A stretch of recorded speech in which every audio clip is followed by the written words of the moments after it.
Scapegoats. It wasn't a real island the tide had carried us onto. It was a lifeless mound of stones. Calling a hunchbacked shit-pile like this an island is flattery. Islands are oases in the sea, green and abundant. This is a forsaken place. No seals in the water around it, no birds in the air above it.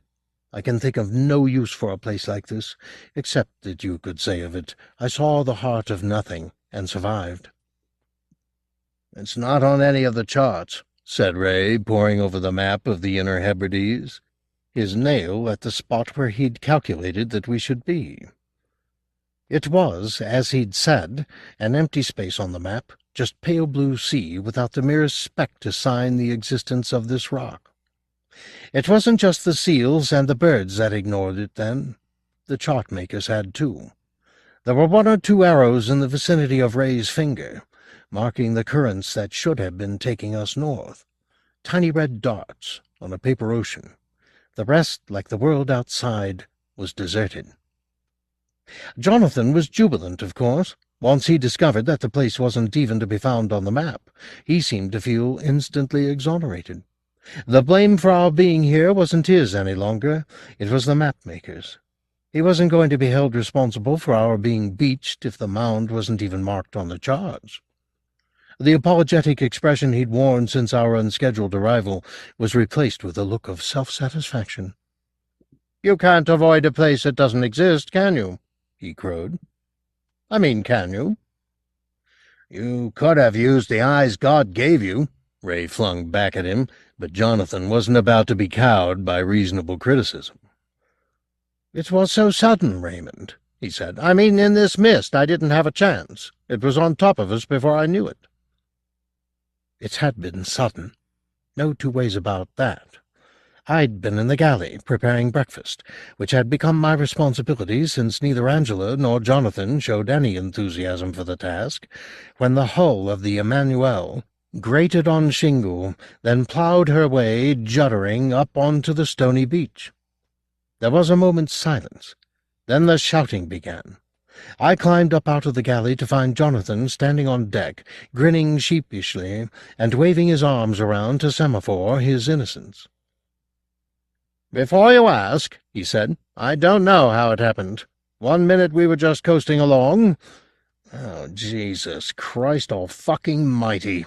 Ray was clambering out of the cabin, hauling a pair of jeans on as he did so, and looking much the worse for a night in a bunk with Angela. I'd had the questionable honor of listening to her orgasms all night. She was certainly demanding. Jonathan began his defense speech again from the beginning. "Before you ask," but Ray silenced him with a few choice insults. I retreated into the confines of the galley while the argument raged on deck. It gave me no small satisfaction to hear Jonathan slanged. I even hoped Ray would lose his cool enough to bloody that perfect hooked nose. The galley was a slop bucket. The breakfast I'd been preparing was all over the floor, and I left it there. The yolks of the eggs, the gammon, and the French toast, all congealing in pools of spilt fat. It was Jonathan's fault. Let him clear it up.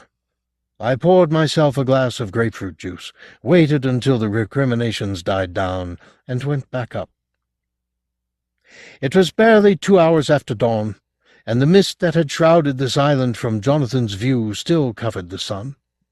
If today was anything like the week that we'd had so far, by noon the deck would be too hot to step on barefoot. But now, with the mist still thick, I felt cold, wearing just the bottom of my bikini. It didn't matter much, sailing amongst the islands, what you wore. There was no one to see you. I'd got the best all-over tan I'd ever had, but this morning the chill drove me back below to find a sweater. There was no wind. The cold was coming up out of the sea. It's still night down there, I thought, just a few yards off the beach. Limitless night. I pulled on a sweater and went back on deck. The maps were out, and Ray was bending over them. His bare back was peeling from an excess of sun, and I could see the bald patch he tried to hide in his dirty yellow curls. Jonathan was staring at the beach and stroking his nose. "Christ, what a place!" I said. He glanced at me, trying a smile. He had this illusion, poor Jonathan, that his face could charm a tortoise out of its shell. And to be fair to him, there were a few women who melted if he so much as looked at them. I wasn't one of them, and it irritated him. I'd always thought his Jewish good looks too bland to be beautiful. My indifference was a red rag to him. A voice, sleepy and pouting, drifted up from below deck. Our lady of the bunk was awake at last. Time to make her late entrance, coyly wrapping a towel around her nakedness as she emerged. Her face was puffed up with too much red wine, and her hair needed a comb through it. Still she turned on the radiance, eyes wide, Shirley Temple with cleavage. "What's happening, Ray? Where are we?" Ray didn't look up from his computations, which earned him a frown. "We've got a bloody awful navigator, that's all," he said. "I don't even know what happened," Jonathan protested, clearly hoping for a show of sympathy from Angela. None was forthcoming. "But where are we?" she asked again. "Good morning, Angela," I said. I, too, was ignored. "Is it an island?" she said. "Of course it's an island. I just don't know which one yet," Ray replied. "Perhaps it's Barra," she suggested. Ray pulled a face. "We're nowhere near Barra," he said. "If you'll just let me retrace our steps." "Retrace our steps? In the sea?" Just Ray's Jesus fixation, I thought, looking back at the beach. It was impossible to guess how big the place was.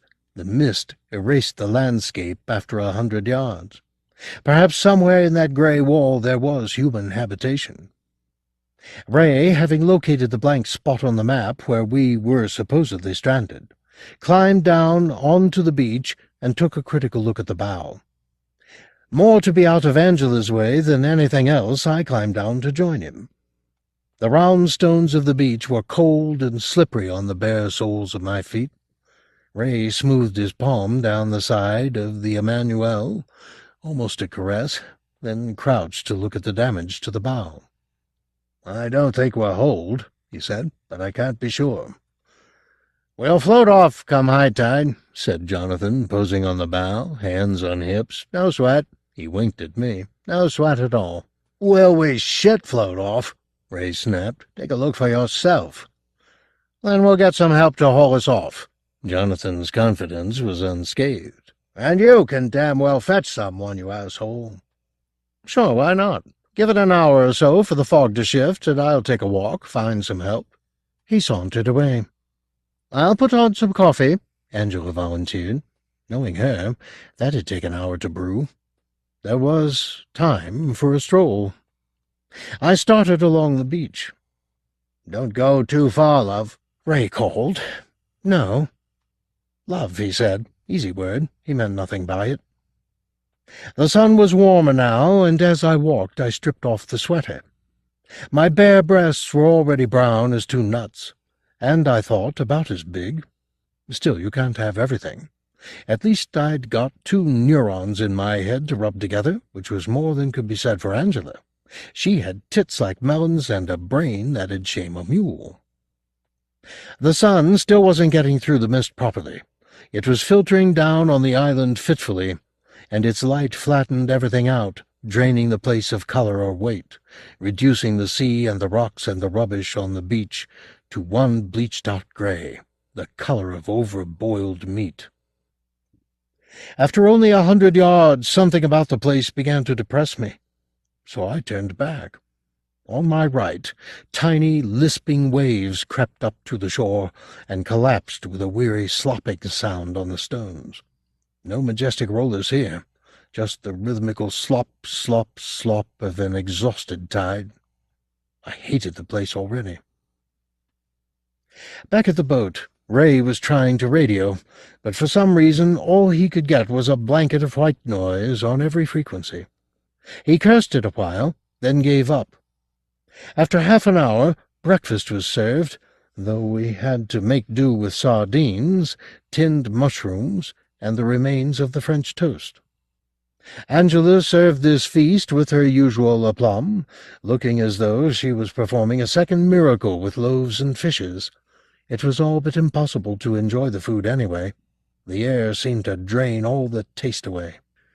"Funny, isn't it?" began Jonathan. "Hilarious," said Ray. "There's no foghorns. Mist, but no horns. Not even the sound of a motor. Weird." He was right. Total silence wrapped us up, a damp and smothering hush. Except for the apologetic slop of the waves and the sound of our voices, we might as well have been deaf. I sat at the stern and looked into the empty sea. It was still grey, but the sun was beginning to strike other colours in it now, a sombre green, and deeper, a hint of blue-purple. Below the boat I could see strands of kelp and maiden's hair, toys to the tide, swaying. It looked inviting, and anything was better than the sour atmosphere on the Emmanuel. "I'm going for a swim," I said. "I wouldn't, love," Ray replied. "Why not?" "The current that threw us up here must be pretty strong. You don't want to get caught in it." "But the tide's still coming in. I'd only be swept back to the beach." "You don't know what cross-currents there are out there. Whirlpools, even. They're quite common. Suck you down in a flash." I looked out to sea again. It looked harmless enough, but then I'd read that these were treacherous waters, and thought better of it. Angela had started a little sulking session because nobody had finished her immaculately prepared breakfast. Ray was playing up to it. He loved babying her, letting her play damn stupid games. It made me sick. I went below to do the washing up, tossing the slops out of the porthole into the sea. They didn't sink immediately. They floated in an oily patch, half-eaten mushrooms and slivers of sardines bobbing around on the surface as though someone had thrown up on the sea. Food for crabs, if any self-respecting crab condescended to live here. Jonathan joined me in the galley, obviously still feeling a little foolish despite the bravado. He stood in the doorway trying to catch my eye, while I pumped up some cold water into the bowl and half-heartedly rinsed the greasy plastic plates. All he wanted was to be told I didn't think this was his fault, and yes, of course, he was a kosher Adonis. I said nothing. "Do you mind if I lend a hand?" he said. "There's not really room for two," I told him, trying not to sound too dismissive. He flinched, nevertheless. This whole episode had punctured his self-esteem more badly than I'd realized, despite his strutting around. "Look," I said gently, "why don't you go back on deck, take in the sun before it gets too hot?" "I feel like shit," he said. "It was an accident, an utter shit. Like you said, we'll float off with the tide." He moved out of the doorway and down into the galley. His proximity made me feel almost claustrophobic. His body was too large for the space, too tanned, too assertive. I said there wasn't any room, Jonathan. He put his hand on the back of my neck, and instead of shrugging it off, I let it stay there, gently massaging the muscles. I wanted to tell him to leave me alone, but the lassitude of the place seemed to have got into my system. His other hand was palmed down on my belly, moving up to my breast. I was indifferent to these ministrations. If he wanted this, he could have it. Above deck, Angela was gasping in the middle of a giggling fit, almost choking on her hysteria. I could see her in my mind's eye, throwing back her head, shaking her hair loose. Jonathan had unbuttoned his shorts and had let them drop. The gift of his foreskin to God had been neatly made. His erection was so hygienic in its enthusiasm it seemed incapable of the least harm. I let his mouth stick to mine, let his tongue explore my gums, insistent as a dentist's finger. He slid my bikini down far enough to get access, fumbled to position himself, then pressed in. Behind him the stair creaked, and I looked over his shoulder in time to glimpse Ray, bending at the hatch and staring down at Jonathan's buttocks and at the tangle of our arms. Did he see, I wondered, that I felt nothing? Did he understand that I did this dispassionately, and could only have felt a twinge of desire if I substituted his head, his back, his cock for Jonathan's? Soundlessly he withdrew from the stairway. A moment passed, in which Jonathan said he loved me. Then I heard Angela's laughter begin again, as Ray described what he'd just witnessed. Let the bitch think whatever she pleased. I didn't care. Jonathan was still working at me with deliberate but uninspired strokes, a frown on his face like that of a schoolboy trying to solve some impossible equation. Discharge came without warning, signaled only by a tightening of his hold on my shoulders and a deepening of his frown. His thrusts slowed and stopped. His eyes found mine for a flustered moment. I wanted to kiss him, but he'd lost all interest. He withdrew, still hard, wincing. "I'm always sensitive when I've come," he murmured, hauling his shorts up. "Was it good for you?" I nodded. It was laughable. The whole thing was laughable. Stuck in the middle of nowhere with this little boy of 26, and Angela, and a man who didn't care if I lived or died. But then perhaps neither did I. I thought, for no reason, of the slops on the sea, bobbing around, waiting for the next wave to catch them. Jonathan had already retreated up the stairs. I boiled up some coffee, standing staring out of the porthole, and feeling his cum dry to a corrugated pearliness on the inside of my thigh. Ray and Angela had gone by the time I'd brewed the coffee, off for a walk on the island apparently, looking for help.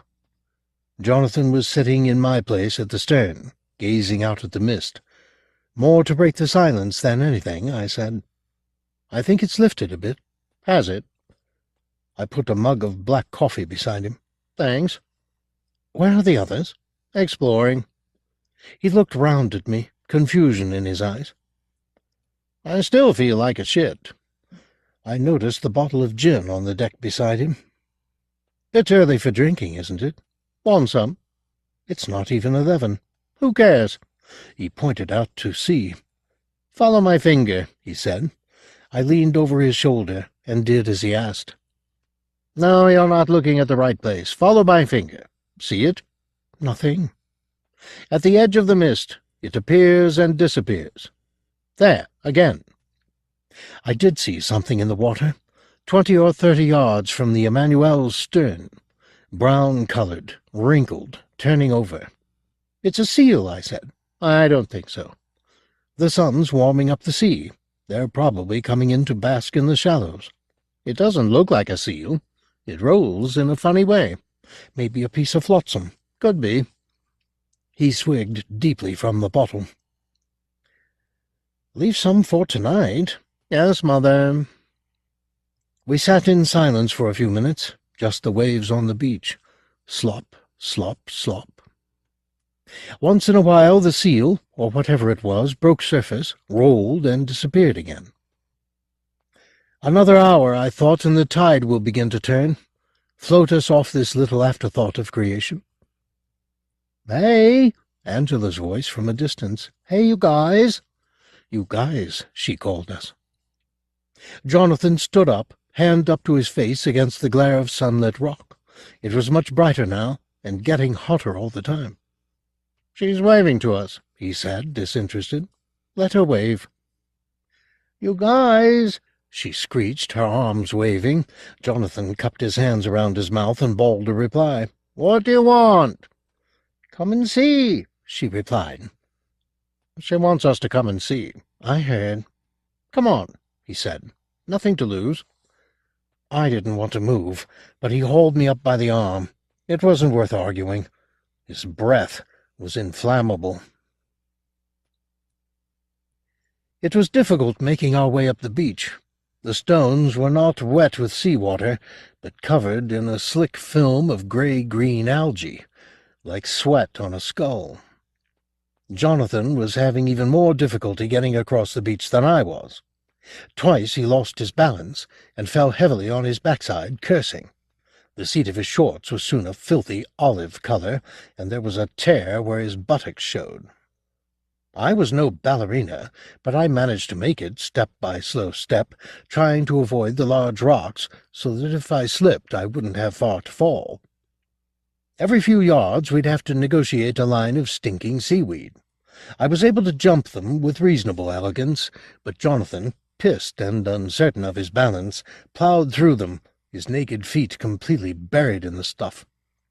It wasn't just kelp. There was the usual detritus washed up on any beach. The broken bottles, the rusting Coke cans, the scum-stained cork, globs of tar, fragments of crabs, pale yellow durex, and crawling over these stinking piles of dross were inch-long, fat-eyed blue flies. Hundreds of them, clambering over the shit and over each other, buzzing to be alive and alive to be buzzing. It was the first life we'd seen. I was doing my best not to fall flat on my face as I stepped across one of these lines of seaweed, when a little avalanche of pebbles began off to my left. 3, 4, 5 stones were skipping over each other towards the sea, and setting another dozen stones moving as they jumped. There was no visible cause for the effect. Jonathan didn't even bother to look up. He was having too much trouble staying vertical. The avalanche stopped, run out of energy. Then another, this time between us and the sea. Skipping stones, bigger this time than the last, and gaining more height as they leapt. The sequence was longer than before. It knocked stone into stone until a few pebbles actually reached the sea at the end of the dance. Plop. Dead noise. Plop, plop. Ray appeared from behind one of the big boulders at the height of the beach, beaming like a loon. "There's life on Mars," he yelled, and ducked back the way he'd come. A few more perilous moments, and we reached him, the sweat sticking our hair to our foreheads like caps. Jonathan looked a little sick. "What's the big deal?" he demanded. "Look what we've found," said Ray, and led the way beyond the boulders. The first shock. Once we got to the height of the beach, we were looking down onto the other side of the island. There was more of the same drab beach, and then sea. No inhabitants, no boats, no sign of human existence. The whole place couldn't have been more than half a mile across, barely the back of a whale. But there was some life here. That was the second shock. In the sheltering ring of the large, bald boulders which crowned the island was a fenced-in compound. The posts were rotting in the salt air, but a tangle of rusted barbed wire had been wound around and between them to form a primitive pen. Inside the pen there was a patch of coarse grass, and on this pitiful lawn stood 3 sheep. And Angela. She was standing in the penal colony, stroking one of the inmates and cooing in its blank face. "Sheep," she said triumphantly. Jonathan was there before me, with his snapped remark, "So what?" "Well, it's strange, isn't it?" said Ray. 3 sheep in the middle of a little place like this." "They don't look well to me," said Angela. She was right. The animals were the worse for their exposure to the elements. Their eyes were gummy with matter, and their fleeces hung off their hides in knotted clumps, exposing panting flanks. One of them had collapsed against the barbed wire, and seemed unable to right itself again, either too depleted or too sick. "It's cruel," said Angela. I had to agree. It seemed positively sadistic. Locking up these creatures without more than a few blades of grass to chew on, and a battered tin bath of stagnant water to quench their thirst. "Odd, isn't it?" said Ray. "I've cut my foot." Jonathan was squatting on the top of one of the flatter boulders, peering at the underside of his right foot. "There's glass on the beach," I said, exchanging a vacant stare with one of the sheep. "They're so deadpan," said Ray. "Nature's straight men." Curiously, they didn't look so unhappy with their condition. Their stares were philosophical.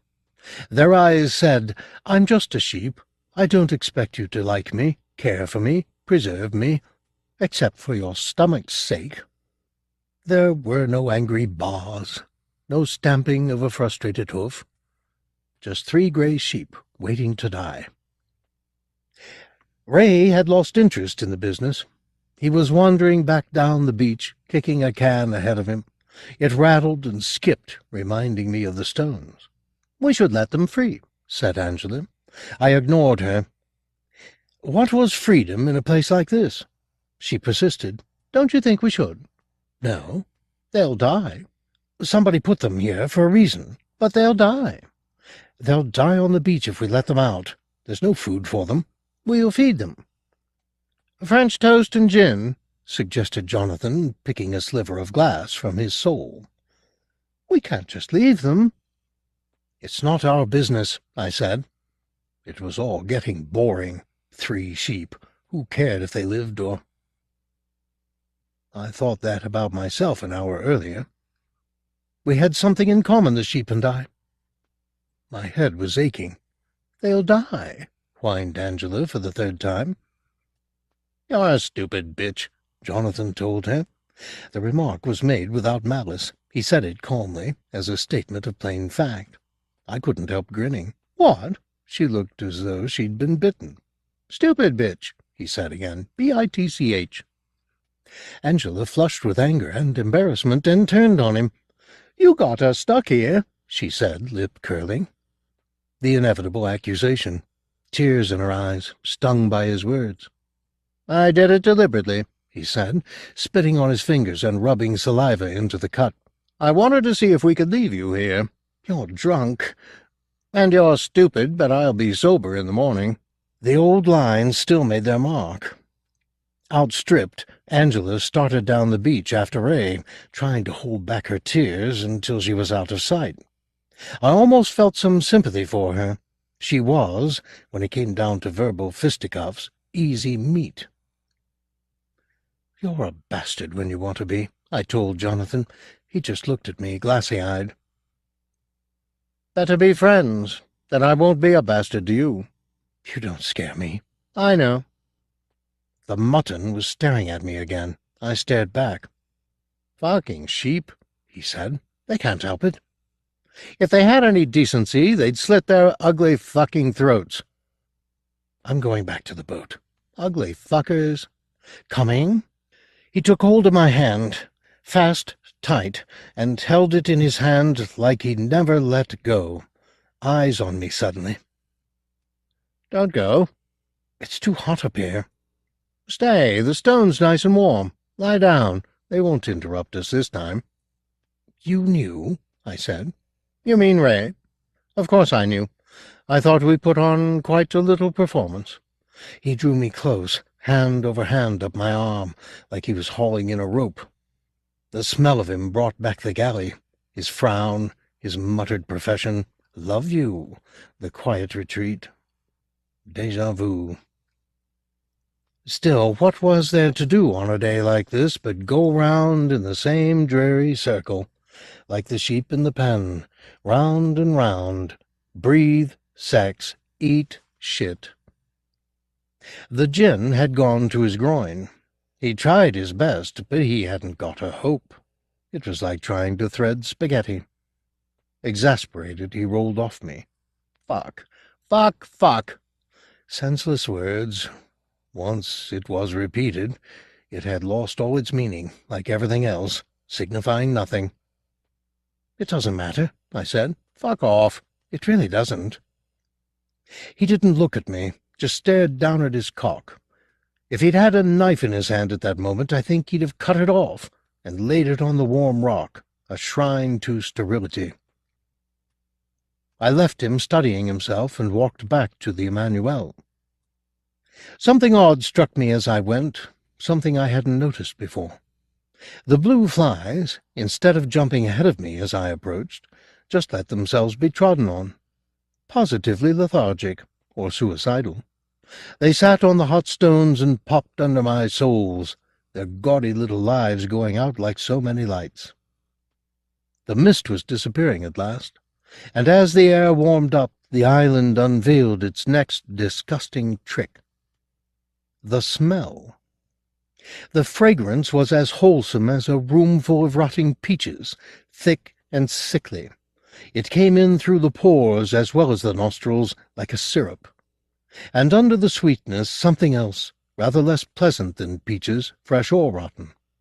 A smell like an open drain clogged with old meat, like the gutters of a slaughterhouse caked with suet and black blood.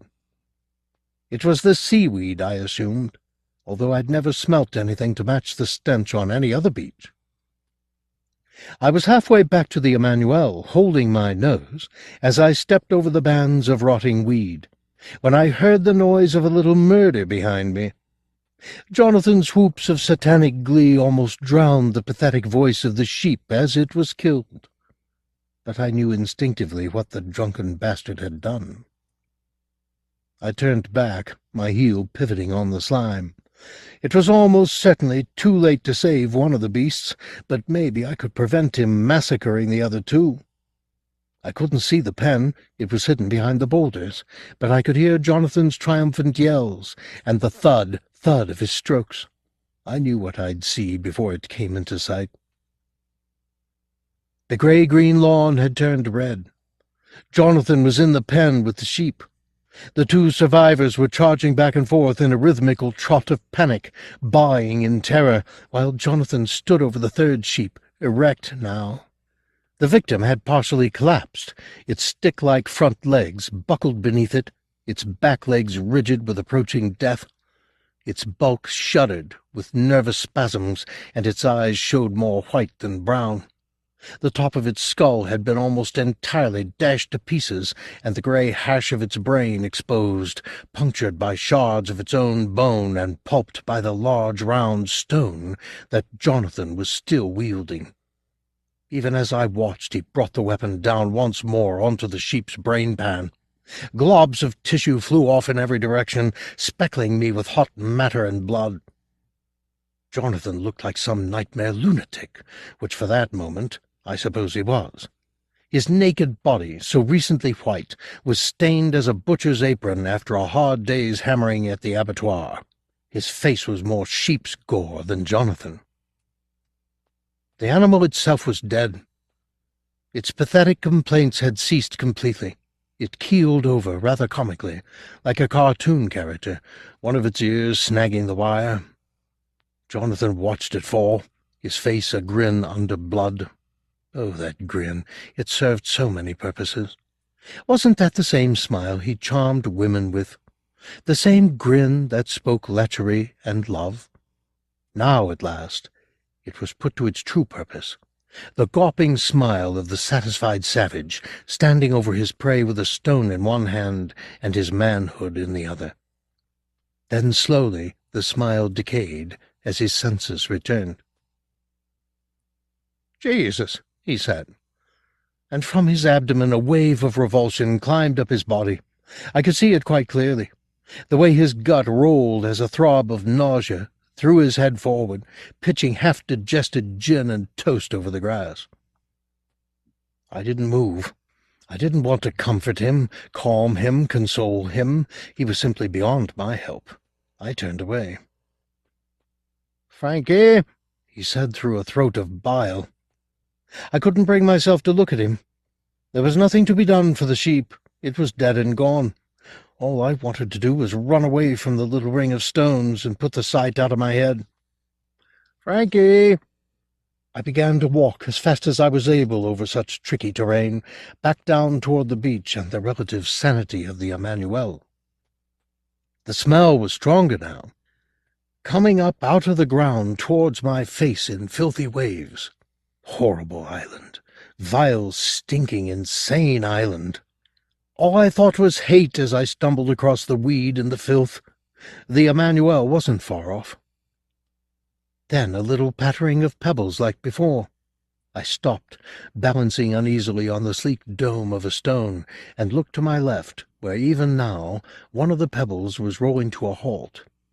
As it stopped, another, larger pebble, fully 6 inches across, seemed to move spontaneously from its resting place and roll down the beach, striking its neighbors and beginning another exodus towards the sea.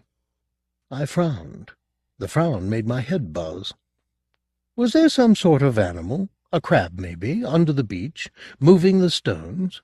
Or was it the heat that in some way twitched them into life? Again, a bigger stone. I walked on, while behind, the rattle and patter continued, one little sequence coming close upon another to make an almost seamless percussion. I began, without real focus or explanation, to be afraid. Angela and Ray were sunning themselves on the deck of the Emmanuel. "Another couple of hours before we can start to get the bitch off her backside," he said, squinting as he looked up at me.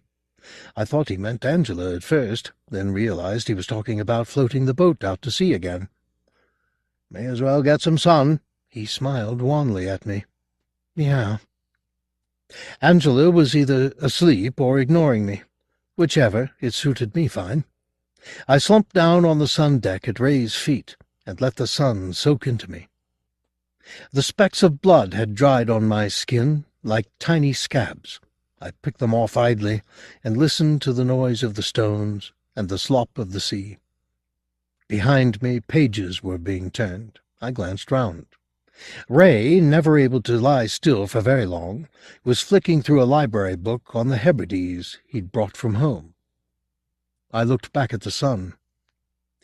"My mother always said it burned a hole in the back of your eye to look straight into the sun, but it was hot and alive up there. I wanted to look into its face. There was a chill in me. I don't know where it had come from. A chill in my gut and in between my legs that wouldn't go away. Maybe I would have to burn it away by looking at the sun."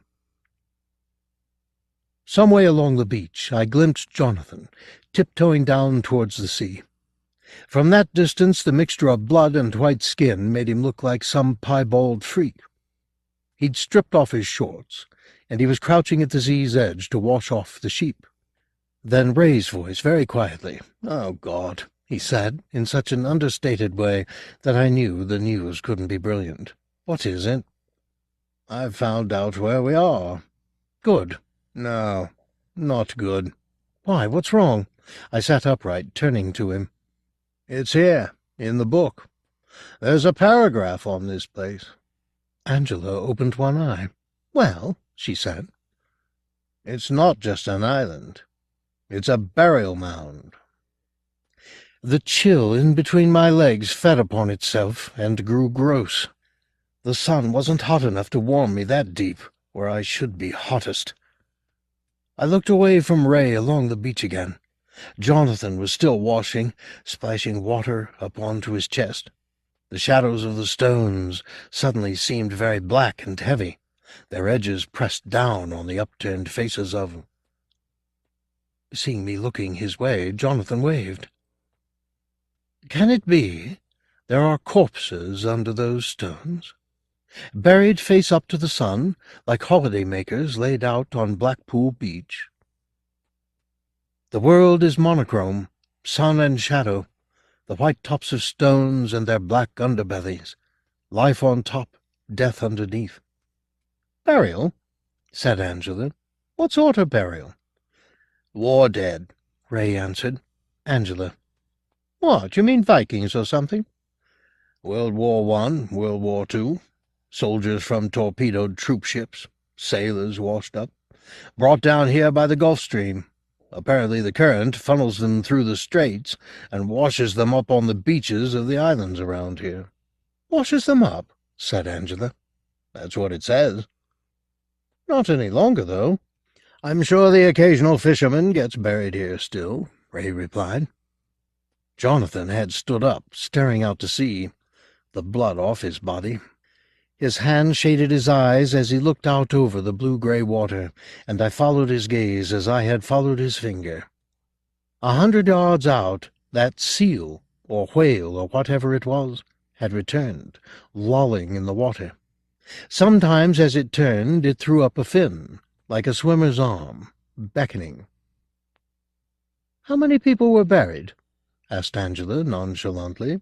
She seemed completely unperturbed by the fact that we were sitting on a grave. "Hundreds, probably." "Hundreds?" "It just says many dead in the book." "And do they put them in coffins?" "How should I know?" What else could it be, this God-forsaken mound, but a cemetery? I looked at the island with new eyes, as though I'd just recognized it for what it was. Now I had a reason to despise its humpy back, its sordid beach, the smell of peaches. "I wonder if they buried them all over," mused Angela, "or just at the top of the hill where we found the sheep. Probably just at the top, out of the way of the water." Yes, they'd probably had too much of water.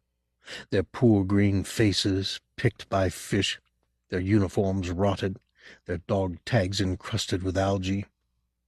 What deaths, and worse, what journeys after death, in squads of fellow corpses, along the Gulf Stream to this bleak landfall. I saw them in my mind's eye, the bodies of the soldiers, subject to every whim of the tide, borne backwards and forwards in a slush of rollers until a casual limb snagged on a rock and the sea lost possession of them. With each receding wave uncovered, sodden and jellied brine spat out by the sea to stink a while and be stripped by gulls. I had a sudden morbid desire to walk on the beach again, armed with this knowledge, kicking over the pebbles in the hope of turning up a bone or two. As the thought formed, my body made the decision for me. I was standing. I was climbing off the Emmanuel. "Where are you off to?" said Angela. "Jonathan," I murmured, and set foot on the mound. The stench was clearer now. That was the accrued odor of the dead. Maybe drowned men got buried here still, as Ray had suggested, slaughtered under the pile of stones. The unwary yachtsman, the careless swimmer, their faces wiped off with water. At the feet, the beach flies were less sluggish than they'd been. Instead of waiting to be killed, they jumped and buzzed ahead of my steps with a new enthusiasm for life. Jonathan was not to be seen. His shorts were still on the stones at the water's edge, but he'd disappeared. I looked out to sea. Nothing. No bobbing head, no lolling, beckoning something. I called his name. My voice seemed to excite the flies. They rose in seething clouds. Jonathan didn't reply. I began to walk along the margin of the sea, my feet sometimes caught by an idle wave, as often as not left untouched. I realized I hadn't told Angela and Ray about the dead sheep. Maybe that was a secret between us four. Jonathan, myself, and the two survivors in the pen. Then I saw him, a few yards ahead, his chest white, wide and clean, every speck of blood washed off. A secret it is, then, I thought. "Where have you been?" I called to him. "Walking it off," he called back. "What off?" "Too much gin," he grinned. I returned the smile spontaneously. He'd said he loved me in the galley. That counted for something. Behind him, a rattle of skipping stones. He was no more than 10 yards from me now, shamelessly naked as he walked. His gait was sober. The rattle of stones suddenly seemed rhythmical. It was no longer a random series of notes as one pebble struck another. It was a beat, a sequence of repeated sounds, a tick-tap pulse. No accident. Intention. Not chance. Purpose. Not stone. Thought. Behind stone, with stone, carrying stone. Jonathan, now close, was bright. His skin was almost luminous with sun on it, thrown into relief by the darkness behind him. Wait. What darkness?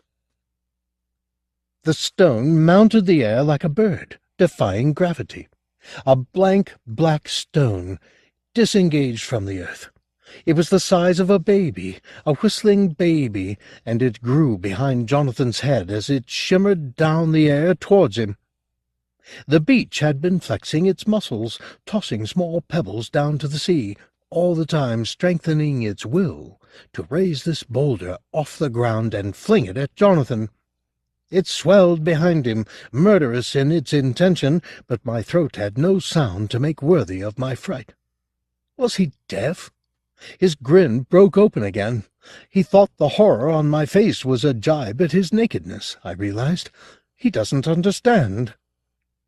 The stone sheared off the top of his head, from the middle of his nose upwards, leaving his mouth still wide, his tongue rooted in blood, and flinging the rest of his beauty towards me in a cloud of wet red dust. The upper part of his head was split onto the face of the stone, its expression intact as it swooped towards me. I half fell, and it screamed past me, veering off towards the sea. Once over the water, the assassin seemed to lose its will somehow, and faltered in the air before plunging into the waves. At my feet, blood.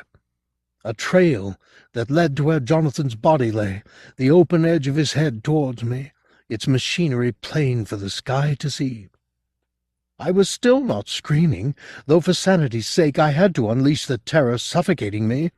Somebody must hear me, hold me, take me away and explain to me before the skipping pebbles found their rhythm again. Or worse, before the mines below the beach, unsatisfied with murder by proxy, rolled away their gravestones and rose to kiss me themselves. But the scream would not come. All I could hear was the patter of stones to my right and left. They intended to kill us all for invading their sacred ground, stoned to death like heretics. Then a voice. For Christ's sake! A man's voice, but not Ray's. He seemed to have appeared from out of thin air, a short, broad man standing at the sea's edge. In one hand a bucket, and under his arm a bundle of coarsely cut hay. Food for the sheep, I thought, through a jumble of half-formed words. Food for sheep. He stared at me, then down at Jonathan's body, his old eyes wild. "What's gone on?" he said. The Gaelic accent was thick. "In the name of Christ, what's gone on?" I shook my head. It seemed loose on my neck, almost as though I might shake it off. Maybe I pointed to the sheep pen, maybe not. Whatever the reason, he seemed to know what I was thinking, and began to climb the beach towards the crown of the island, dropping bucket and bundle as he went. Half blind with confusion, I followed, but before I could reach the boulders, he was out of their shadow again, his face suddenly shining with panic. "Who did that?" "Jonathan," I replied. I cast a hand towards the corpse, not daring to look back at him. The man cursed in Gaelic, and stumbled out of the shelter of the boulders. "What have you done?" he yelled at me. "Why, Christ, what have you done? Killing their gifts?" "Just sheep," I said. In my head the instant of Jonathan's decapitation was playing over and over again, a loop of slaughter. "They demand it, don't you see, or they rise." "Who rise?" I said, knowing. Seeing the stones shift, "All of them. Put away without grief or mourning, but they've got to see in them, in their heads." I knew what he was talking about. It was quite plain to me suddenly. The dead were here, as we knew, under the stones. But they had the rhythm of the sea in them, and they wouldn't lie down. So to placate them, these sheep were tethered in a pen, to be offered up to their wills. Did the dead eat mutton? No, it wasn't food they wanted. It was the gesture of recognition, as simple as that. "Drowned," he was saying, "all drowned." Then the familiar patter began again, the drumming of stones, which grew without warning, into an ear-splitting thunder, as though the entire beach was shifting, and under the cacophony 3 other sounds, splashing, screaming, and wholesale destruction. I turned to see a wave of stones rising into the air on the other side of the island.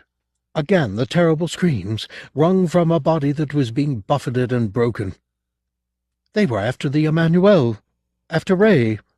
I started to run in the direction of the boat, the beach rippling beneath my feet. Behind me I could hear the boots of the sheep feeder on the stones. As we ran, the noise of the assault became louder. Stones danced in the air like fat birds, blocking the sun, before plunging down to strike at some unseen target. Maybe the boat, maybe flesh itself. Angela's tormented screams had ceased. I rounded the beachhead a few steps ahead of the sheep feeder, and the Emmanuel came into sight. It and its human contents were beyond all hope of salvation. The vessel was being bombarded by endless ranks of stones, all sizes and shapes. Its hull was smashed, its windows, mast, and deck shattered. Angela lay sprawled on the remains of the sun deck, quite obviously dead. The fury of the hail hadn't stopped, however. The stones beat a tattoo on the remaining structure of the hull and thrashed at the lifeless bulk of Angela's body, making it bob up and down as though a current were being passed through it.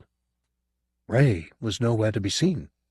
I screamed then, and for a moment it seemed there was a lull in the thunder, a brief respite in the attack. Then it began again, wave after wave of pebbles and rocks rising off the beach and flinging themselves at their senseless targets. They would not be content, it seemed, until the Emmanuel was reduced to flotsam and jetsam, and Angela's body was in small enough pieces to accommodate a shrimp's palate. The sheep feeder took hold of my arm in a grip so fierce it stopped the blood flowing to my hand. "Come on," he said. I heard his voice, but did nothing. I was waiting for Ray's face to appear, or to hear his voice calling my name. But there was nothing, just the barrage of the stones. He was dead in the ruins of the boat somewhere, smashed to smithereens. The sheep feeder was dragging me now, and I was following him back over the beach. "The boat," he was saying. "We can get away in my boat." The idea of escape seemed ludicrous. The island had us on its back. We were its objects utterly. But I followed, slipping and sliding over the sweaty rocks, ploughing through the tangle of seaweed, back the way we'd come. On the other side of the island was his poor hope of life. A rowing boat, dragged up on the shingle, an inconsequential walnut shell of a boat. Would we go to sea in that, like the 3 men in a sieve? He dragged me, unresisting, towards our deliverance. With every step I became more certain that the beach would suddenly rise up and stone us to death. Maybe make a wall of itself, a tower even, when we were within a single step of safety. It could play any game it liked, any game at all, but then maybe the dead didn't like games. Games are about gambles, and the dead had already lost. Maybe the dead act only with the arid certainty of mathematicians. He half threw me into the boat and began to push it out into the thick tide. No walls of stone rose to prevent our escape. No towers appeared, no slaughtering hail. Even the attack on the Emmanuel had ceased. Had they sated themselves on 3 victims? Or was it that the presence of the sheep feeder, an innocent, a servant of these willful dead, would protect me from their tantrums? The rowing boat was off the shingle. We bobbed a little on the backs of a few limp waves until we were deep enough for the oars, and then we were pulling away from the shore, and my saviour was sitting opposite me, rowing for all he was worth, a dew of fresh sweat on his forehead, multiplying with every pull. The beach receded. We were being set free. The sheep feeder seemed to relax a little. He gazed down at the swill of dirty water in the bottom of the boat and drew in 6 deep breaths. Then he looked up at me, his wasted face drained of expression. "One day it had to happen," he said, his voice low and heavy. "Somebody would spoil the way we lived, break the rhythm." It was almost soporific, the hauling of the oars forward and back. I wanted to sleep, to wrap myself up in the tarpaulin I was sitting on and forget. Behind us the beach was a distant line. I couldn't see the Emmanuel. "Where are we going?" I said. "Back to Tyree," he replied. "We'll see what's to be done there. Find some way to make amends, to help them sleep soundly again." Do they eat the sheep? What good is food to the dead? No, no, they have no need of mutton. They take the beasts as a gesture of remembrance. Remembrance? I nodded. It's our way of mourning them. He stopped rowing, too heartsick to finish his explanation and too exhausted to do anything but let the tide carry us home. A blank moment passed. Then the scratching. A mouse noise, no more. A scrabbling at the underside of the boat like a man's nails tickling the planks to be let in. Not one man, many. The sound of their entreaties multiplied, the soft dragging of rotted cuticles across the wood. In the boat we didn't move, we didn't speak, we didn't believe. Even as we heard the worst, we didn't believe the worst. A splash off to starboard.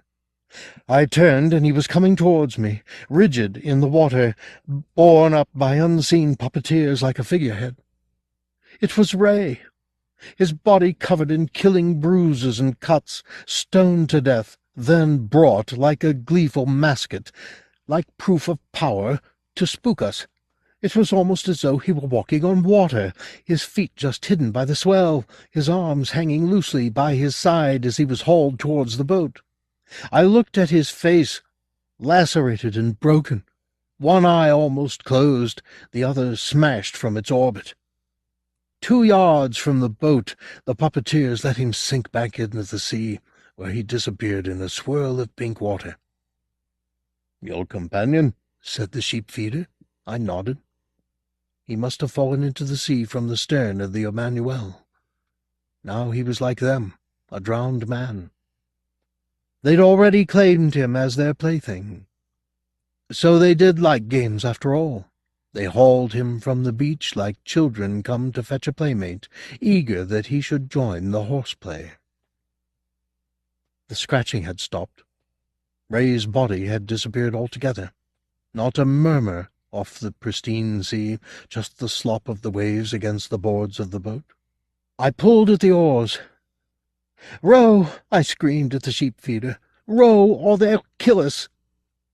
He seemed resigned to whatever they had in mind to punish us with. He shook his head and spat onto the water. Beneath his floating phlegm, something moved in the deep. Pale forms rolled and somersaulted, too far down to be clearly seen. Even as I watched, they came floating up towards us, their sea-corrupted faces better defined with every fathom they rose, their arms outstretched to embrace us. A shoal of corpses, the dead in dozens, crab-cleaned and fish-picked, their remaining flesh scarcely sitting on their bones. The boat rocked gently as her hands reached up to touch it. The look of resignation on the sheep-feeder's face didn't falter for a moment as the boat was shaken backwards and forwards, at first gently, then so violently we were beaten about like dolls. They meant to capsize us, and there was no help for it. A moment later the boat tipped over. The water was icy, far colder than I'd anticipated, and it took my breath away. I'd always been a fairly strong swimmer. My strokes were confident as I began to swim from the boat, cleaving through the white water. The sheep-feeder was less lucky. Like many men who live with the sea, he apparently couldn't swim. Without issuing a cry or a prayer, he sank like a stone. What did I hope? That 4 was enough. That I could be left to thumb a current to safety? Whatever hopes of escape I had, they were short-lived. I felt a soft, oh so very soft, brushing of my ankles and my feet, almost a caress. Something broke surface briefly close to my head. I glimpsed a grey back, as of a large fish. The touch on my ankle had become a grasp. A pulpy hand, mushed by so long in the water, had hold of me, and inexorably began to claim me for the sea. I gulped what I knew to be my last breath of air, and as I did so, Ray's head bobbed no more than a yard from me. I saw his wounds in clinical detail. The water-cleansed cuts were ugly flaps of white tissue, with a gleam of bone at their core. The loose eye had been washed away by now. His hair, flattened to his skull, no longer disguised the bald patch at his crown. The water closed over my head. My eyes were open, and I saw my hard-earned breath flashing past my face in a display of silver bubbles. Ray was beside me, consoling, attentive. His arms floated over his head as though he were surrendering. The pressure of the water distorted his face, puffing his cheeks out and spilling threads of severed nerves from his empty eye socket like the tentacles of a tiny squid. I let it happen. I opened my mouth and felt it fill with cold water. Salt burned my sinuses. The cold stabbed behind my eyes. I felt the brine burning down my throat, a rush of eager water where water shouldn't go, flushing air from my tubes and cavities till my system was overwhelmed. Below me, 2 corpses, their hair swaying loosely in the current, hugged my legs. Their heads lolled and danced on rotted ropes of neck muscle, and though I pawed at their hands and their flesh came off the bone in grey, lace-edged pieces, their loving grip didn't falter. They wanted me. Oh, how dearly they wanted me. Ray was holding me too, wrapping me up, pressing his face to mine. There was no purpose in the gesture, I suppose. He didn't know or feel or love or care. And I, losing my life with every second, succumbing to the sea absolutely, couldn't take pleasure in the intimacy that I'd longed for. Too late for love. The sunlight was already a memory.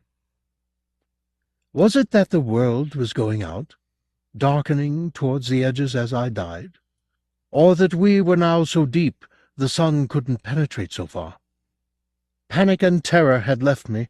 My heart seemed not to beat at all. My breath didn't come and go in anguished bursts as it had. A kind of peace was on me. Now the grip of my companions relaxed, and the gentle tide had its way with me. A rape of the body, a ravaging of skin and muscle, gut, eye, sinus, tongue, brain. Time had no place here. The days may have passed into weeks, I couldn't know. The keels of boats glided over, and maybe we looked up from our rock hovels on occasion and watched them pass.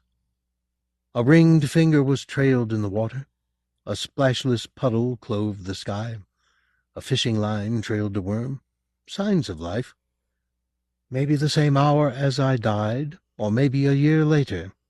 The current sniffs me out of my rock and has some mercy. I am twitched from amongst the sea anemones and given to the tide. Ray is with me. His time too has come. The sea change has occurred. There is no turning back for us.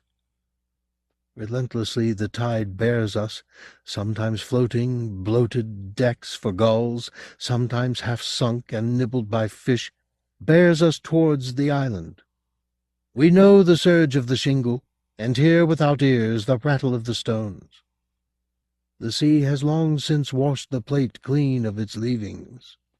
Angela, the Emmanuel, and Jonathan are gone. Only we drowned belong here, face up under the stones, soothed by the rhythm of tiny waves and the absurd incomprehension of sheep.